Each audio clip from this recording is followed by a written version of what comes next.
Alright mga boss, so yun na nga, natapos tayo sa ating SUV na mga gwapo.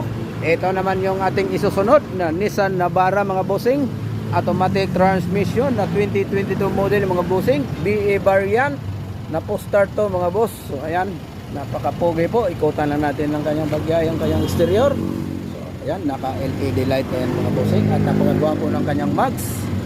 Naka gold pa yan mga bossing ha. Ayan, naka R18 yan mga boss, sobrang ganda pa. At dito naman tayo sa kanyang, ito mga boss, side mirror niya is mayroon ding signal light at mayroong step board, mayroon na rin yung mga cladding dito mga bossing, at mayroon na rin accessories dito sa kanyang door handle mga bossing. Ayan, kulay maroon yung ating unit mga boss.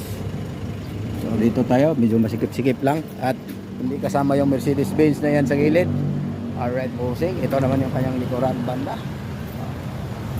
2.5 na turbo diesel mga bossing, Nissan Calibri.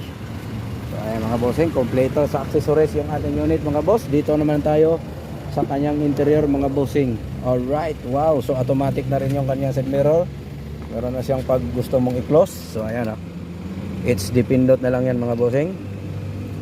At ayan po, so naka-cover siya ng, ayan po, may design na kulay pula, nakatatak original.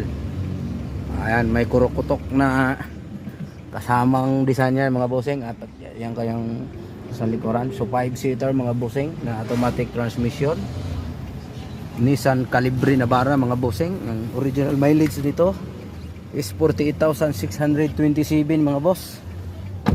Ayan, at meron na rin siyang built-in na backup camera mga bossing. Ayan, hindi siya naka 360 pero napakaliwanag mga bossing kitang kita. Alright, so dual mode pa rin to mga bossing. Ayan po yung kanyang kambyo.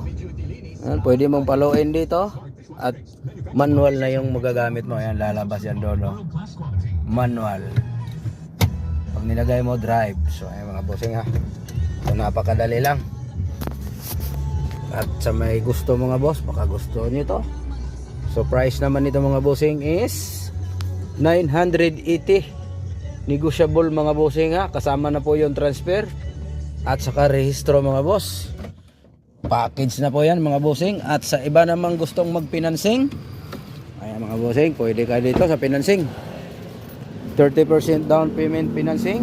Ayan, so yung matitira sa 30% ng 980 is yun po yung magiging computation i-monthly niyo mga boss. Alright, pwede tayo financing or trade in, baka gusto nyo